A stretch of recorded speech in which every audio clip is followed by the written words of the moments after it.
Assalamu alaikum, урматтуу телекөрүүчүлөр. Кутмандуу кечиңиздер менен айымдар жана мырзалар, интеллектуалдар.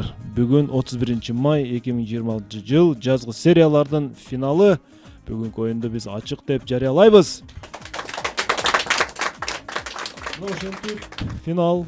Семетей Амиралиевдин командасы бүгүн телекөрүүчүлөргө каршы ойногон келишкен. Команда бүгүн оюнга даяр. Ордого чакырууну баштаймын. Алмазбек Казибеков финалда. Команда мүчөсү педагог Аманбай уулу Уланбек. Команда мүчөсү дарыгер.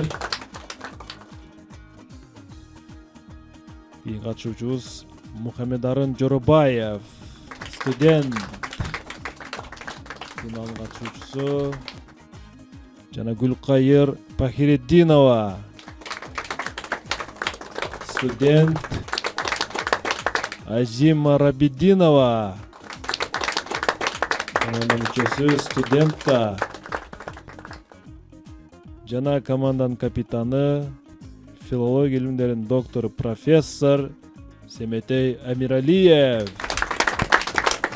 Ушул команда, урматтуу телекөрүүчүлөр, бүгүн финалда кандай оюн жыйынтыкталат? Команда жеңеби же жеңилеби алдыда көрөбүз.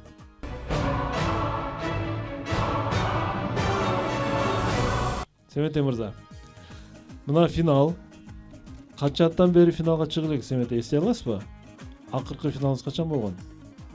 Урматтуу Алпаруч, адашпасам 21-жыл. 5 жылдан кийин Семетей финалга чыгып атат. Команда оюнга даярбы? Даяр, урматтуу Алпаруч. Демек, биздин башкы өнөктөштөр адаттагы эле Барбол, адал таттуу дайыма жаңы гана. Сиздерге ийгилик каалайт. Дагы бир өнөктөшүбүз Таев костюм дүкөнү сиздерге, телекөрүүчүлөргө ийгилик каалайт. Саркеч костюмдар мырзалар үчүн бардык сезондо ушул дүкөндөн тапсаңыздар болот.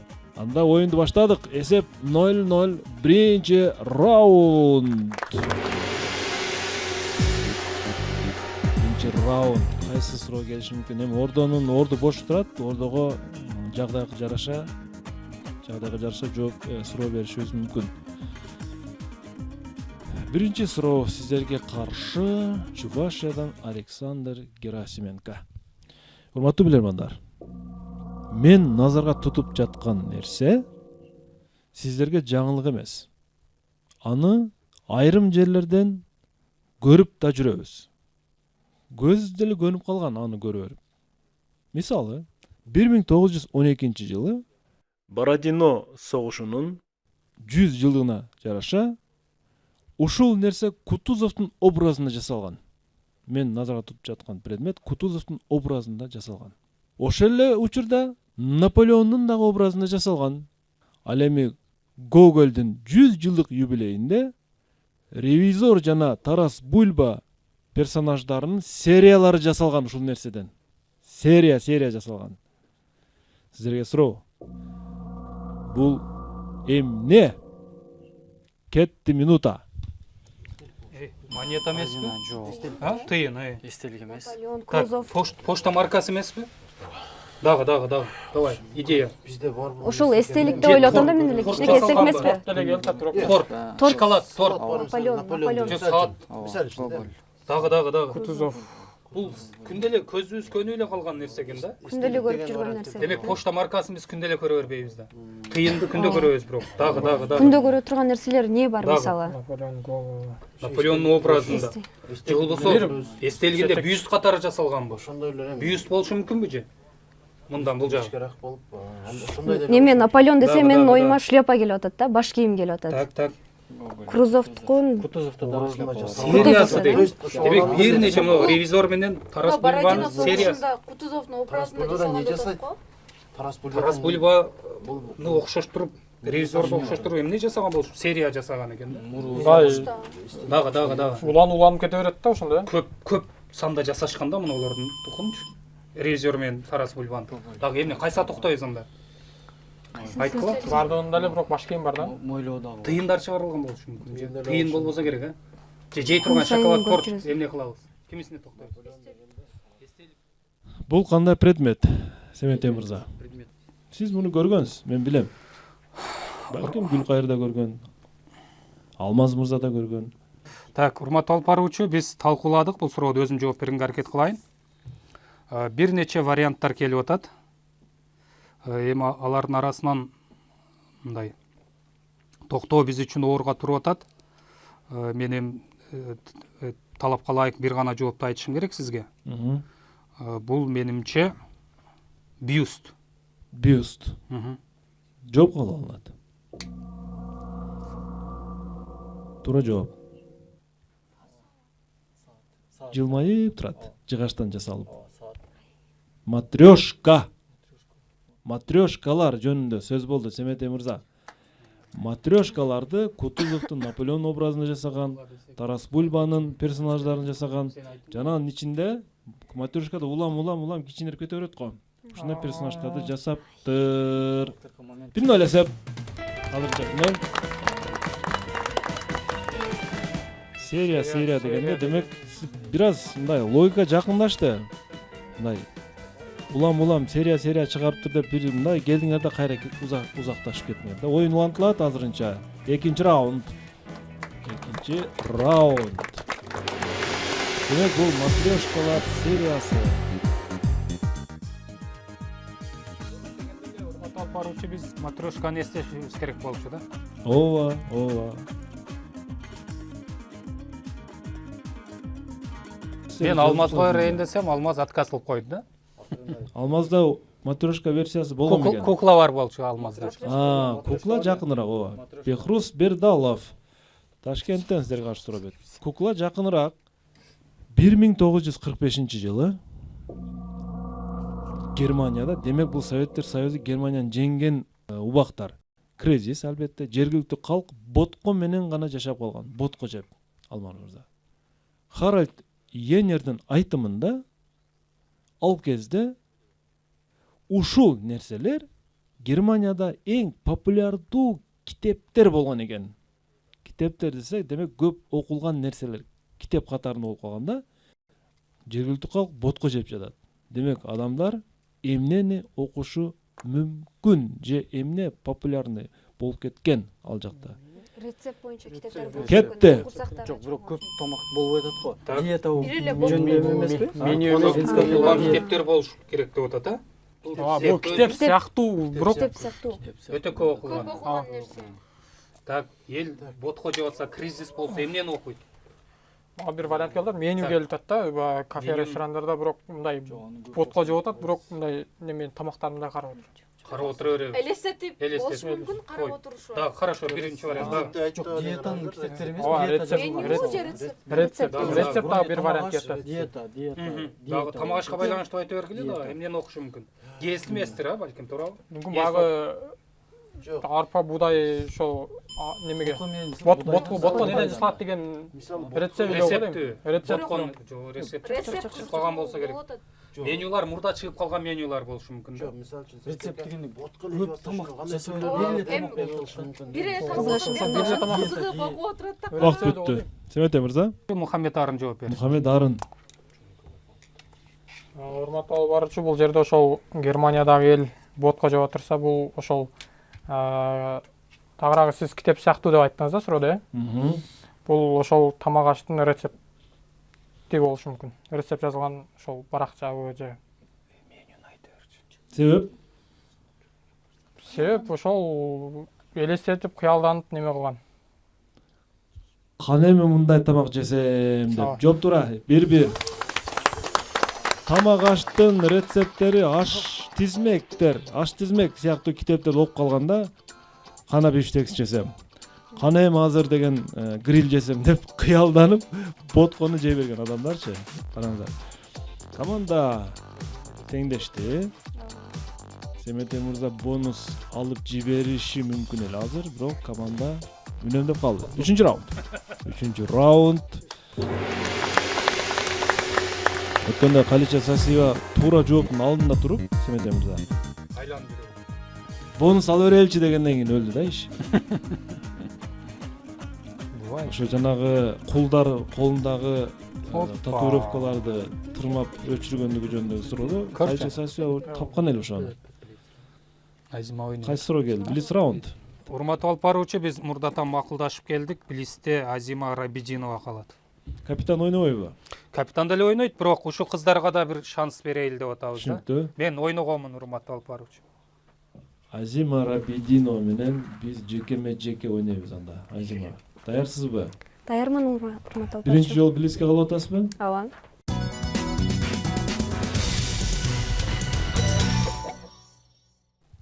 Мамат Бакыт уулу Кадырбек Ноокат районунан сизге каршы суроо берет.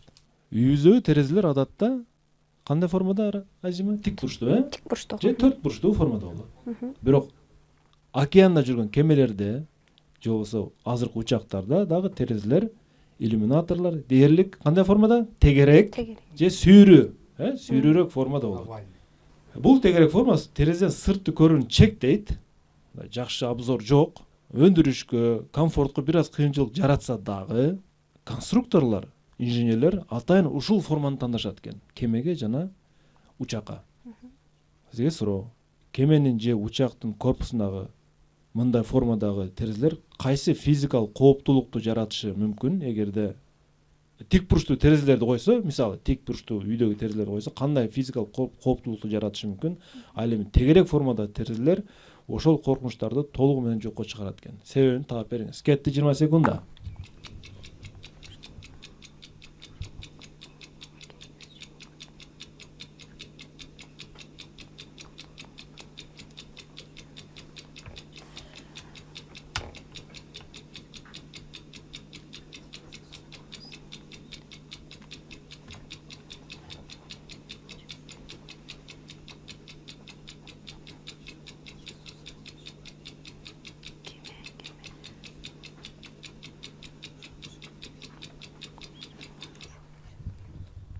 Азима? Бул сынып кетүү коркунучун алдын алуу максатында атайын ошондой сүйрүү формада жасашы мүмкүн конструкторлор. Дагы толуктаңыз. Абага карап же сууга, суунун басымына. Туура жооп. Мындай формада терезелер корпустагы басымдын жана ошондой эле адам мындай коркунуч жаралганда стресске түшүп калат экен да. Мисалы үчүн айнек сынып кетиши мүмкүн экен, башка болот экен. Ошондой учурда стресстин жок кылышына түздөн түз таасир этет экен. Биринчи суроонун жообу туура.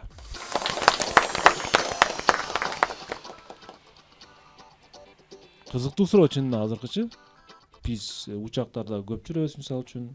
Эмне үчүн тоголок формада экенин ойлонуп көрдүк беле деген маселе да. Экинчи суроо. Роза Базарбаева Бишкектен. Анын чыныгы аты Ролих Лахла болгон. Толук жазылганда Ролих Лахла дагы жазылат. Бирок биз муну айтпайбыз көбүнчө. Ага арналган күнү. Ошол Святой Валентина деп айтышат го. Ден Святого Валентина. 14 февралда.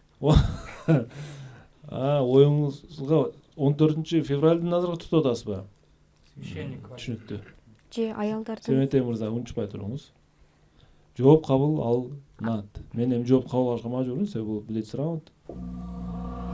Сизде менимче башка вариант деле калган жок. Африкага барабыз. Африканын түштүгүнө барабыз. Эсиңизге ким келди? Нельсон Мандела. Нельсон Мандела Ролих Лахла жөнүндө суроо болду. Бул 67 жыл өзүнүн өмүрүн саясатка арнап Түштүк Африка Республикасын акыры жетектеген 96 жашында каза болду. Тилекке каршы Блиц раунд экинчи суроодон токтоп калды. Эч нерсе эмес. Команда кайра жайгашабыз. Телекөрүүчү тарапка бир упай жазылды. Ойнолгонда 4-чү раундга старт беребиз. 4-чү раунд.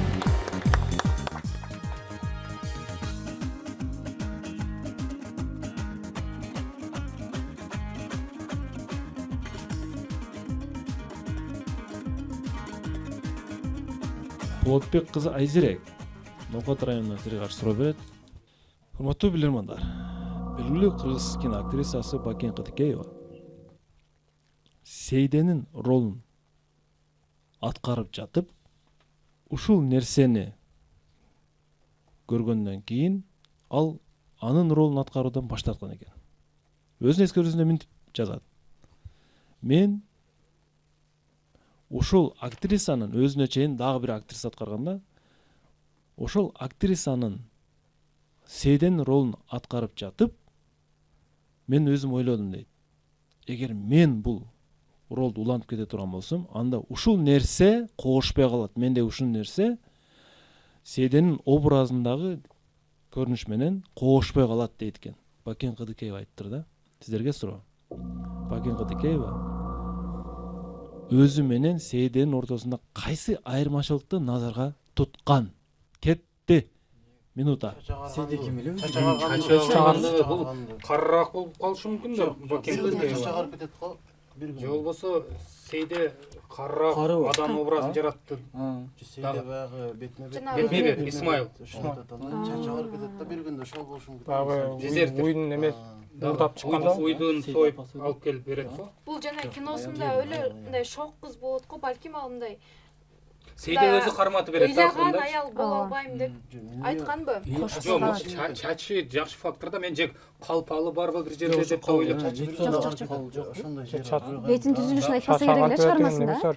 Жок, Жок, айтпайт. Анда ошол кар Жок, бул өзү ошол аткарып атканда боюнда эмеспи? Бул бою узун, Сейденин бою кыска эмеспи? чага арыктап суроодо кеткен ушул бойдон кете кыйналганда. берсем, менде ушул нерсе окшошпой калат деп атам. Ооба, окшошпой калат. Эгер улантып кетсе.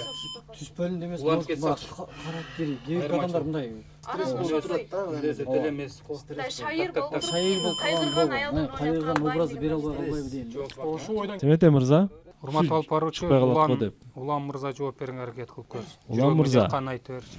Бакен Кыдыкеева Сейденин кайсы образын өзүндөгү бир көрүнүш менен мындай кооштура албай койгон да. Жакшы чыкпай калат ушул жери депчи. Негизи ал башынан аягынача эле стресс да бул. Сценалар китебин окуганым боюнча айтып атам, киносун көрбөдүм окшойт. Стресс. Анан бир учуру бар, мисалы үчүн жанагы кошунасынын оюн сойгондон кийин өтө катуу стресс болот дагы. Бир күндө чач агарып кетет да. Балким ушул нерсени окшоштура албаса керек. Эми мисалы үчүн мен аткара албай калам деп ойлосо керек. Мисалы бир түндө өзгөрө албасам керек деген маанинде келтирсе керек. Кыскасы чач агарып кетет. Чач агаруусун жооп кабыл алынат. Мен туура жоопту айтам. Бакен Кыдыкеева кийинки Советтер Союзундагы жетиштүү жашоодо жашап жаткан аял. Ал актриса болсо дагы, ал актриса жетиштүү жакшы жашоодо жашап жаткан аял, комфорт жашоодо. Сейде бул дискомфорт жашоодогу аял. Эмне окшошпой калышы мүмкүн? Ар дайым сырткы жумуштар, чарба жумуштары, суук күндөрдө аялдын Сейденин колунда. Семете мырза, анын колдору жору болуп, чор болуп, мындай бир жарылып кеткен да. Сейденин колучу. Экранда ушул билинеби? Ол ошону экрандан Бакен Кыдыкеева айтып атпайбы? Менин колум назик, аппак деп атат. Жо, ошол экрандан байкалабы деген суроо. Байкалган да. Байкалгандан кийин анан баш тартып атпайбы? Мен Сейденин образын ача албай каламын. Грим колго түшпөйт, Семете мырза. Колду бояй албайт. Бырыш жок да, бырыш кыла албайт колду. Колду анан гримдебейт дагы да, негизи бетти гримдеши мүмкүн мындай. Чачты деле жасап кое берет аппак кылып. Бакен Кыдыкееванын колу айтып атат, менин колум аппак, назик колдорум дейт. Тиги Сейденин мындай бир бырышкан, тордоп кеткен колдорун ача албай калат деген. Эмгекчил адамдын колуна окшобойт дептир да. Ошол кездеги 40-жылдардагы аялдын колуна окшобойт менин колум деген. Көрдүңүзбү? 3-1 эсеп. 3-1. Болотбек кызы Айзеректин суроосун команда таппай калды. Бир упай дагы телекөрүүчүлөр арадага чыгып кетти. Бардыгы шанс бар, команда деген менен 2 упай алга чыгып кетет да телекөрүүчүлөр. 5-раундга старт беребиз. 5-раунд.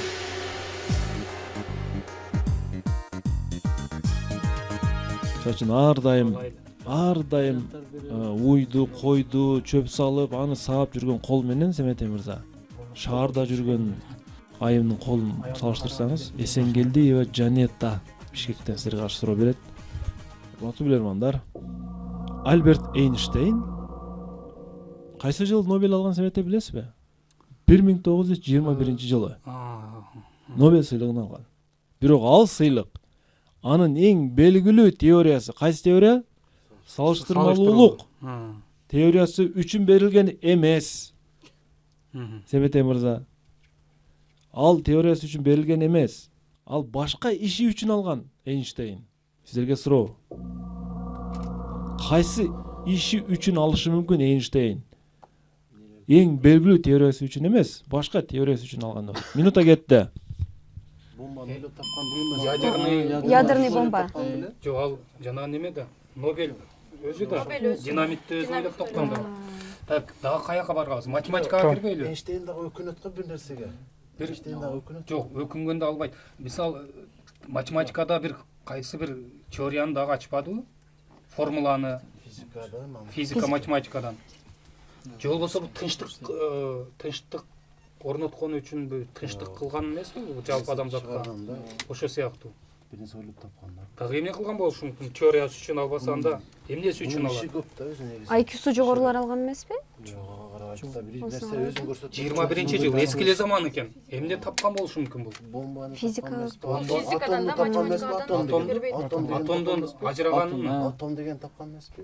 билбейм. Дагы атом. Бир вариант алып турайлы. Атом дагы. Атом бомбасы. Дагы. Альберт Эйнштейн. Эмнени ойлоп? Дагы эмнени ойлошу мүмкүн? Формула, физика жашоосуна кайталы. Бул Израилде жашаганбы? Германияда. Германияда жашады. Германияда эмнени ойлогон анда? Семетей мырза, кандай чечим кабыл аласыз? Урматтуу алып баруучу, кайрадан эле улан жооп берип көрсүнчү, реванш кылып калабы деген үзгү тилегибиз бар. Тобокелби? Бул негизи көп эле нерселерди чыгарганда Эйнштейн. Анан так билбесең вариант көп болор экен. Анан жеке менин көз карашымда ушуну мен кылбай эле койбопмун, өкүнөм дегендей бир эмесин уккандай болдум эле да. Балким бул ойлоп тапкан нерсе бул атом болсо керек. Түшүнүктүү. Жооп кабыл алынат. Туура жооп. Фотоэлектроэффект дегенди уккансызбы Улан мырза? Эйнштейн ойлоп чыккан, далилдеген фотоэлектроэффект деген теория бар да. Бүгүнкү күндөгү фотоаппараттардын теориясы, фотоаппараттардын тартым ылдамдыгы ушул теорияны Эйнштейн ойлоп тапкан. Ушул үчүн Нобельди алган. Далилдеген да, себеп практиканы далилдеп койгон ошол кезде 21-жылдары. Тилекке каршы жоогуңузда туура эмес болуп калды. Эсеп 4-1. 4-1 урматтуу команда. Эсенгелдиева Жанета Бишкектен командага дагы мүшкүл пайда кылды. 4-1. Экинчи раунд. Чамдаңыздар эми, чамдаңыздар.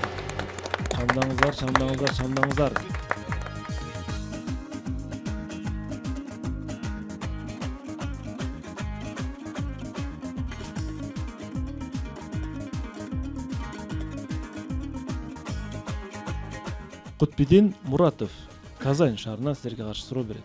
Урматтуу команда. Белгилүү композитор Людвиг ван Бетховен 44 жашында угуу мүмкүнчүлүгүнөн ажырап калганын баарыбыз билебиз. Мындайча айтканда толугу менен дүлөй болуп калган. Бирок ошого карабай, ал музыка жазууну, нота жазууну токтоткон эмес. Ал жазып жаткан учурда жыгач таякчаны тиштеп алып музыка жазган. Жыгач таякчаны эгерде жаныңыздарда бир карандаш болсо, балким тиштеп мындай өзүңөр салыштырып да. Эми силерге суроо, Семетей мырза, эмне үчүн бул жыгач таякчаны тиштеп алып нота жазып атат? Кетти минута. Мисалы бизде баягы мээге системага барганда мисалы кулактан кирбесе, уу жөндөмү ажыраган өтпөй, ошондо мисалы ооздон барышы мүмкүн да. Оозун сезиппи? Мисалы мурун жабык болсо ооздон деле дем алабыз го. Ошондо оозду кичине ачык болуп дагы баягы кулактан неме болгон нерсе ооздон барат. Кичине болсо да бир Мисалы сигнал берет. Ооба, настрой болот. Мына башка дем алганда, алаксыбайсың, дем алганында бүт бара. Канат Өт иштетпедиң? тынчтанып турасың да. Концентрация полностью. Концентрация. Ай, Дагы башка варианттарды Бирок айткыла. неге только жыгач болуп атат? Жыгач. Ошол вариант. Тишке зыян бербейт. зыянсыз. Ооба. Удобно. Катуу тиштесе деле. Вибрацияны сезген эмеспи? Ошо Тиши аркылуу. Жок, Вибрацияны сезген деген жооп болуп атат да мага. сырткы чөйрөдөгү звук. Сырткы звукту баягы Шамал бир нерселерди ба? роялдын үнүн, пианинонун үнүн тишмен аркылуу сезген эмеспи? Жок, тишимен сезбейт да. Таяк менен. сезгирип Таяк. жеткирип Вибрация турганбы? аркылуу. Вибрация берген эмеспи тишке? ошондой болушу мүмкүн. Ушуну айткыла. Жок, сырткы чөйрөнү уккусу. Сырткы чөйрөнү дейби да. Кайры сен айтып Кайры. Алмаз айтсын. Убакыт аяктады. Ким айтат? Семетей мырза, Баруучу Алмаз мырза жооп берсин. Алмаз мырза. Урматтуу толпоручу, Биздин оюбуз боюнча ушул эми оюну бир жерге топтогондо анан сырткы чөйрөдөн болгон мындай үндөрдү башканы эмес, именно ойноп аткан клавиатурадан чыккан үндү вибрация аркылуу же болбосо ушу настройда концентрация тиштеге катуу тиштегенде мындай дем алуусундагы бүт баарындагы мындай эме ашыкча дем алуу же башка болбойт, вибрацияны уккан ал үн ооба үндү ооба сезген ошол сезүү органдарын ушинтип ойготкон деп ойлойм. Жыгачтын функциясы эмнеде ошондо бул жерде? Жумшак ал биринчиден тишке, анан катуураак тиштегенде деле ошо эме да үндү сездирбейт. Кошумча мындай темир болсо кошумча звук чыгып калат же башка дегендейчи. Ооба. Жыгачта звук чыкпайт да. Ошол. Жооп кабыл алынат. Туура жооп. Мисалы үчүн тиш деп алып жыгачты алмамыз. Пианино ойноп атат да, пианино. Пианинодан чыккан добуш ал кулак укпайт. Кулак укпайт. Пианинодан чыккан добуш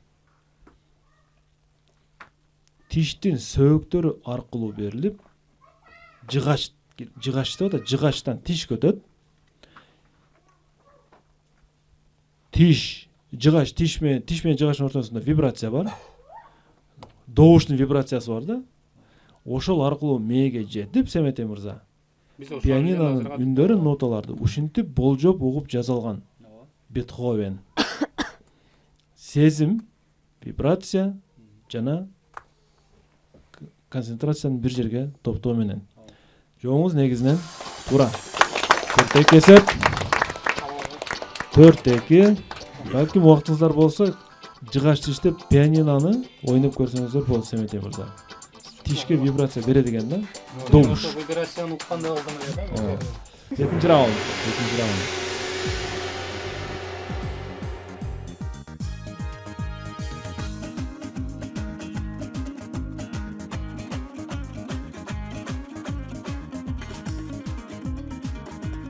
Талайбек Касымовдун суроосуна келгенин көрүп атабыз. Жебенин Араван районунун тургуну сиздерге каршы суроо берет. Урматтуу билермандар. 19-кылымда жана 20-кылымдын башында өрт өчүрүүчү унаалар атайын күлүк аттар менен тартылчу. Эгер ошол мезгилдеги өрт өчүрүүчүлөрдүн сүрөттөрүн көрсөңүздөр, же элестетип көрсөңүздөр, алардын ат арабаларынын жанында ар дайым бир породадагы иттер, Далмация иттери чуркап же алардын жанында турушканын байкайсыз. Мен сиздерге ошол Далмация породасынын иттин бир сүрөтүн көрсөтүп коеюн. Мисал үчүн көрсөткүм келип атат. Далмация породасы. Бул бир мультфильм да бар ушул породада иттер боюнча. Акбуш эмеспи? Ашкара. Мына ушул порода иттер ошол ат арабаларынын жанында ар дайым жүрөт экен да. Бул жөн эле кооздук же кокустук эмес экен. Далмация иттери атайын бир максат менен тандалып алынган бул иштерге. Силерге суроо, өрт өчүрүүчү же ушундай кызматтарда жүргөн аттардын жанында эмне үчүн бул породадагы иттер ар дайым коштоп жүргөн? Кеттиңиз. Суну издеп табыш үчүн эмеспи? Куткаруучу ичиден, өрттүн ичинен адамды алып чыгабы сыртка деп атам да. Кичинекей адамдарды? Анан экинчиден мына Жаш балдар эмес. Тезирээк барыш үчүн. Жок, барылганда дагы өрттүн ичинен адамды сууруп чыкканга колдонулабы деп атам да. Анан Мен экинчиден Кийин дагы ичте ак кара болуп атпайбы мисалы М. эме өрттүн туманын ичинде дагы Көрүнөт, көргөнгө Сен мен- оңойлуу. Может мындай подсказка Байкалат, берип жолду кайра алып байкалат. чыгат. Булар Адамдарга. эме жытты Павадыр- жакшы сезип Павадыр катары эме эриштип эмеспи? чыгат Өрт дейм. болуп аткан жерге алып барбайбы аттарды? Жок, жолду мен Жок. ушундай айтайын эле. Жолду мындай бошотуп Кандай бергенге керек эмес. Жок, Да, мына өрт иттер өздөрү мисалы күйүп аткан жерге чыгып- кирет иттер, чыгып анан ал жер ит кирип, ошол өрттүн түтүндүн жытынан дагы адамды таап, анан сыртка белги берет бакырып, анан адамдар кирип, может, ошол жактагы адамды алып чыгат. Өрттө коркпой тура дейт экен. Жаңы баарыбыз бириктирип атабыз. Дагы башка да вариант. Иттин кызматы эмне? Жыт сезет дагы эмне? Башка Булар чуркай балким Түтүндү да жакшы көрөбү? көрөт, мисалы Көрөт. караң түтүн ичинде деле Адам- көрүп калышың зрениясы да курчтайт деп туурабы? Дагы кандай? Кимисиге токтоп?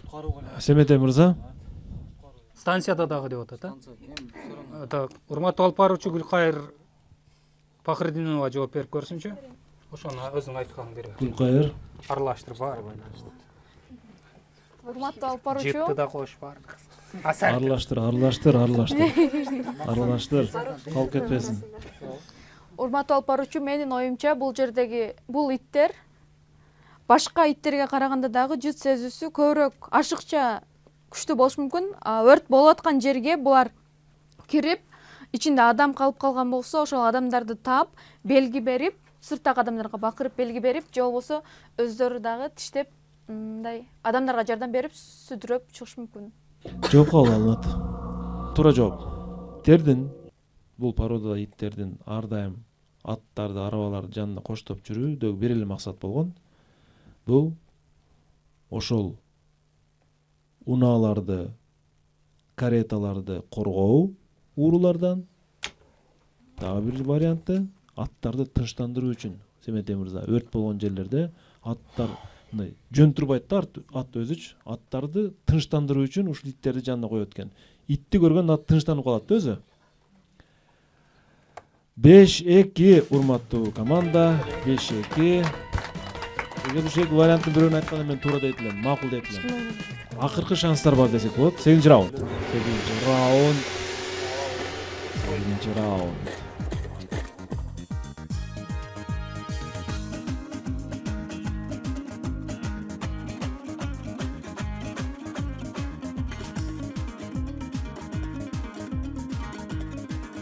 Ислам Шайлокул уулу Аксыдан сиздерге каршы суроо берет.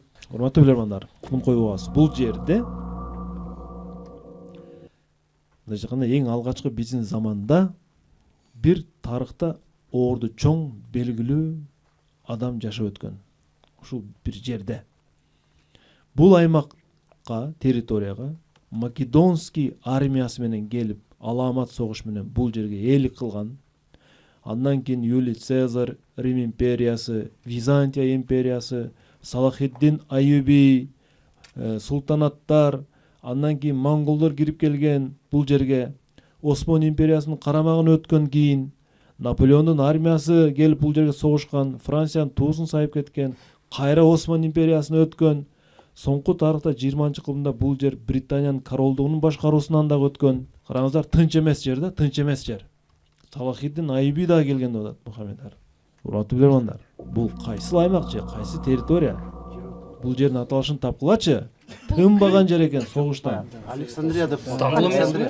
Крым жарым аралы эмеспи? Стамбул, Греция. Стамбул, Греция. Бирок эме Африка, Египет. Египет жак. Македонский келип атат биринчи. Дагы. монголдор дагы Сирия жак. Биз жерде жер өлкөлүк деңиз деп вообще жакшы болот. Жер ортолук деңиз карашы Көп биринчи да вариант. айнап Африкага Тарыхтын эмеси дагы ошол жерде. дагы. Африканын башы Өтө белгилүү адам жашап өткөн деп атат. Биздин Ким заманга жашап? чейин. Турция деп оюма келип атат да, дагы. Турция болбосо керек. Бул жер өлкөлүк деңиздин айланасы. Түркиядагы олорго ээлик кылган деп атпайбы? Жер ортолук Дагы деңиз эле, дагы. Мисалы үчүн Осман империясынын Африканы ээлеп турган да почти жарымына чейин деп туурабы? Дагы. Демек кайсыга Жер токтойбуз? өлкөлүк деңиздин Сирия айланасы. тараптар эмес. Ошо Сирия Ошо Африканын башы. берки Сирия тарапы деп да ойлодум да мен. Жок, неме? Жок, кайсы белгилүү адам Наполеон болот, Египетте Баягы ээлеген. Абу Ханифа. кайсы Наполеон Египетте ээлеген. адам кайсы? Ибн Сина Эмелерди- жашаган Англиянын эмеспи? королдугу дагы деп атат. Ирак тараппы? Жок, Ирак. Жок, Египет болсо, Британия. Египет же болбосо ошол жер өлкөлүк деңиздин айланасы деп эле белгилеш керек. Дагы. Наполеон эмеге Ирак, барганда Сирия Египетке барганда баягы пирамидаларды эме кылып өзүнчө элестеткен го. Иран жактарга келсе. Иран узак. Бирок белгилүү инсан жашаган деп атпайбы? Македонский дагы ошол жерде болгон. Ошол жерден чыкканда Македонский дагы Африкадан тура. Ой, Европа жака барсакчы. Ал жак жок, ал жак. Испания жака. Миң жылдар мурдагы Тарыхтагы орду чоңдот. Бирок көп да. Египет болсо. Азияда жок. Башкаруучулар Азия эмес. болсун Византия эмес. Жок, Византия бул эме болуп атат, Түркия болуп калды. Дагы. Кайсыга токтойсуз? Ошол дагы. Египетке токтолду. Мисалы Жер ортолук деңиздин айланасы деп. адамды неме кыла албадым го, бирок Египет. Осмон империясы деп атат. Ошол эле жерде Дагы. Убакыт өтүп атат. Бир мамлекет бижи аймак деп ордодон аласыз. Семетей мырза, Урматтуу алып баруучу, биз эми акыркы шанс экен ордодон да бир алып көрөлүчү. ордун аласыздарбы? Ошого жарашка жооп берели. Кетти 20 секунда. Азыр деле согуш болуп атат. Азербайжан менен Осман империясы жеткенби Афганистанга чейин? Что-то илинчек берген. Мисалы азыр согуш Украинада болуп атат, Иранда болуп атат. Иранда эмеспи? Палестина бар деп анда жок Британиянын элесине кирген бар. Караман. Ооба, мынада сүрөдө деле Кайсыдан? Британия деле эме болгон деп ал жерде. Британия Индияга келген. Ошол жактар. Грецияны айтасыз. Пакистан деген. Ооба. Израильда. Пакистандан ким чыккан белгилүү инсан? Семетей мырза, Тарыхтагы белгилүү. Урматтуу алып баруучу, бизде ар кыл варианттар чыкты, ордодон да алдык. Эми жалпыраак жооп бергенге туура келип атат да. өзүңүз жооп Мен бересизби? өзүм жооп бергенге аракет кылайын. Бул жер ортолук деңиздин айланасындагы бир өлкө, тагыраагы Палестинадагы бир өлкө дейм да, Палестинабы. Палестина. Жооп кабыл алынат. Тарыхтагы эң белгилүү, маанилүү инсандар. Инсан десек болбойбу? Иисус Христос төрөлгөн жер. Албетте Палестина. Палестина жөнүндө сөз болду, урматтуулар. Египет да мына Мухаммед айтып атпайбы? Египет дагы ошол жерге аралашкан. Кудайым бир сактады Палестина. Дегениңер үчүн сактадыбы билбейм. Эсептешүүчү ойун улантылат. 9 раунд. Ордодон жардам алдыңар. Ордо мындай бышыкта берип Палестинаны же чачкын болду Семетей. Ордон жоо чачкын болуп калды, урматтуу алып баруучу. Палестина дегендер болду ордодон. Жок, болбоду ордодон. Биз өзүбүздүн командада бар болчу Палестина. Ордодон жардам албай айтып берет экенсиз, жок жардам алдыңыз. Эми айла жок да, айла жок. Абилова Мумина. Урматтуу билермандар, чыгармадан үзүндү. Азыр катуу суусап турам. Кулагыма мөл булактын шылдыры угулат. Туп-тунук, муп-муздак. Бассам, турсам, бирөө жарым менен сүйлөшүп жатсам дагы, атүгүл телефондон дагы булактын шылдырын угам. Врачтар мага суткасына 3 стакандан ашык суу ичпейсиң деген. Суткасына 3 гана стакан. Ашыкчасы зыян. Азыр түшкө чейин 3 стакан суумду нормамды ичип алдым. Саатыма карасам, туп-тура 1 болуптур. Эми эртеңки күнгө чейин чыдашым керек. Бир уртам суу режимге балта чагат. Сиздерге суроо, бул Кыргызстанда кайсы белгилүү инсандын эскерүүсү? Кетти минута. Алыкул Осмонов эмеспи? Мен да ошол келди да. Ооруга байланыштуу. Туберкулезга байланыштуу. Туберкулез чаңкатабы врач? Билбейт экен, турусын айтайын, билбейт экен. Дагы. Алыкул Осмонов болушу мүмкүн. Дагы бул биринчи вариант, Алыкул Осмонов. Дагы ким? Чыгарма деди да? Чыгармада Алыкул Осмонов жөнүндө жазылган болушу мүмкүн да чыгарма, туурабы? Ооба. Дагы кайсыга? Ким ооруп ушундай? Бир адам деп айтты. Ооба. Балким бул сахар менен ооруган бирөбү? Ким мындай? Сахар менен болушу. Дагы. Жүрөгү менен ооруган. Чокморов. болушу мүмкүн. Чокморов. Көп жолу операция болгон. Чокморов дагы. Ал жазганбы бирок? Чокморов жөнүндө бирөөлөр жазган болушу мүмкүн. Ошол жөнүндө бир нерсе жазылганбы Чокморов? Сүймөнкул Чокморов. Жазылышы мүмкүн. Жазылыш керек, ал белгилүү адам жөнүндө. Чыгармадан үзүндү деп айтып Ошол атат болсо да. керек, себеби ден соолугу начар болгон да. Ден соолугу начарлаган. Жок, чыгармадан. Чыгарма барбы ошо Чокморов жөнүндө? Ошондой. Алыкул Осмонов жөнүндө барбы? Жок, эмеде суу Өзүнүн чыгармаларында болушу мүмкүн. Неде? Туберкулезде. суу иче берсе керек ада, иче берет. Кышында Жем чай ичет да суу ичпесе чыгармалар. дагы. Чокморов туураараак болот. Дагы кайсыга токтойбуз? Башка вариант жок. Семетей мырза, ким жооп берет? Гүлкайыр жооп берет. Гүлкайыр. Урматтуу жооп алып бересиңби? баруучу, команданын ою менен Сүймөнкул Чокморов. Бул Сүймөнкул Чокморов болчу. Урматтуулар, Сүймөнкул Чокморов. Себеби бөйрөгүнөн операция болгон Семетей мырза. Мунун бөйрөктөрү иштебей калган. Бөйрөктү иштебегенден кийин врач суу ичкенге чектөө коет. Туурабы? Улан? Ушундайбы? Бойрок.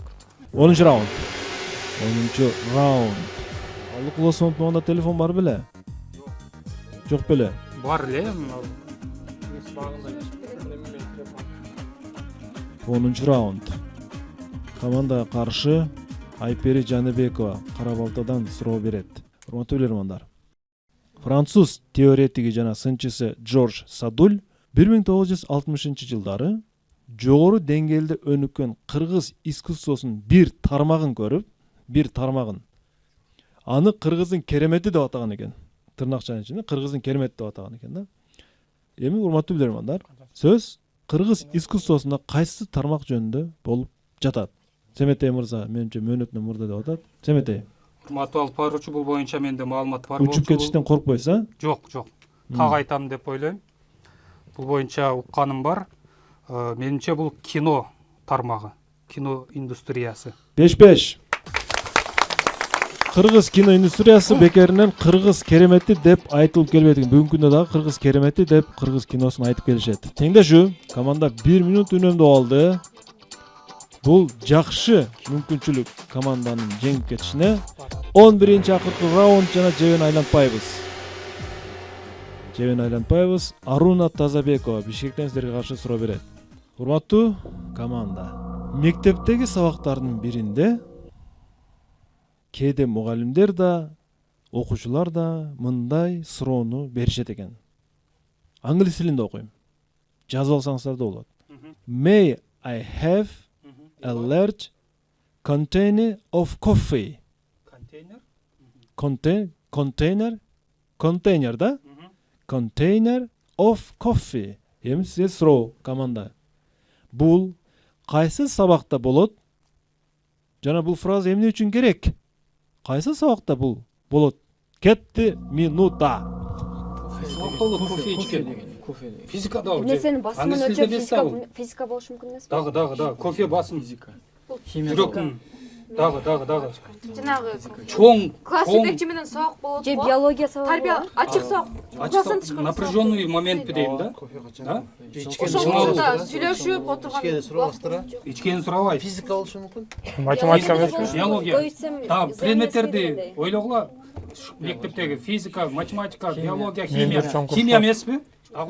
Бул ошондо окуучусу мугалимге суроо берип атат да. Мен чоңураак идиште кофе ичип алсам болобу деп. Тамаша иретинде дагы айтышы мүмкүн да. Мисалы чоңураак приборго куюп алып, неме ичсем болобу депчи, кофеничи. Мисалы немеде көп го химияда. Лабораторный немесинде. Михалкок. Дагы. Бул эже өзү программист болчу да, ошо информатика. Информатика жакыныраак дейм да. Дагы, башка. Башка эмнеге токтойсуңар? Ким жооп берет? Адабият. Айзима жооп берет. Семетей мырза, Айзима жооп. бул фраза эмне үчүн керек? Мен сурооду ушинтип айттым да. Бул фраза эмне үчүн керек? Жана кайсы сабакта деп атам да. Бир эрежени Айзима жооп берет. Айзима жооп берет. Айттыңыз беле Айзима жооп берет деп. Ооба, айттым эле мен. Айзима жооп берет. Кана 6-5 каягына 6 болот экен, көрөбүз азыр. Урматтуу алып баруучу, биздин оюбузча бул химия сабагы. Химия сабагы. Жооп кабыл алынат. Туура жооп. Математика, Семетей мырза. Математика сабагы. Бул фраза писанын жаттоого жардам берет. Жаттоого, Семетей мырза.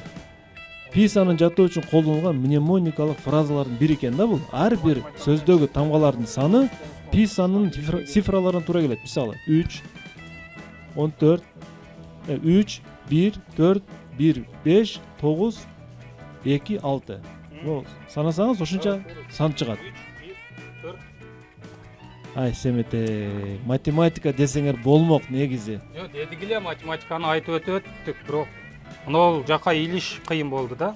6-5 эсебинде урматтуу телекөрүүчүлөр, бүгүнкү финал бир упай айырма менен жыйынталып калды. Команда жеңилип калды. Тилекке каршы жеңип чыкса жакшы болмок негизи.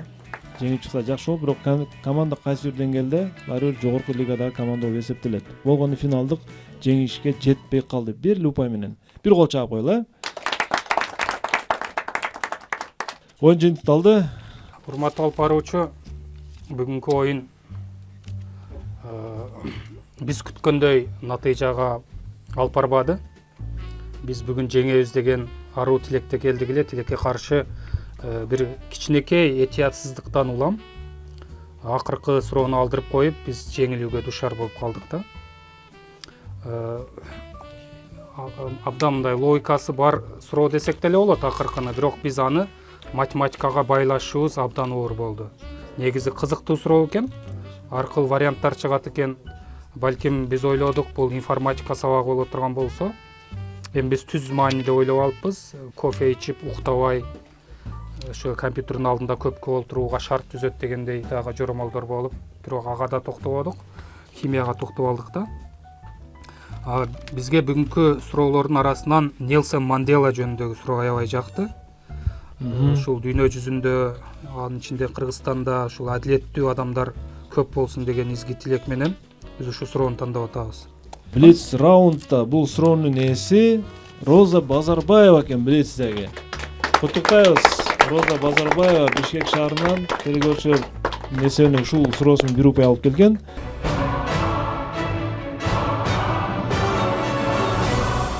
Демек, урматтуу телекөрүүчүлөр, ушуну менен биздин жазгы сериялар аягына чыкты. Буюрса, биз жайкы серияларга старт беребиз. Бизден алыстабаңыздар, суроолорду калтырыңыздар. Биздин электрондук даректер, Instagram баракчабыз сиздер үчүн ачык. Билеги күчтүү бирди жыгат, билими күчтүү миңди жыгат. Көрүшкөнчө аман болуңуздар. Ассаламу алейкум.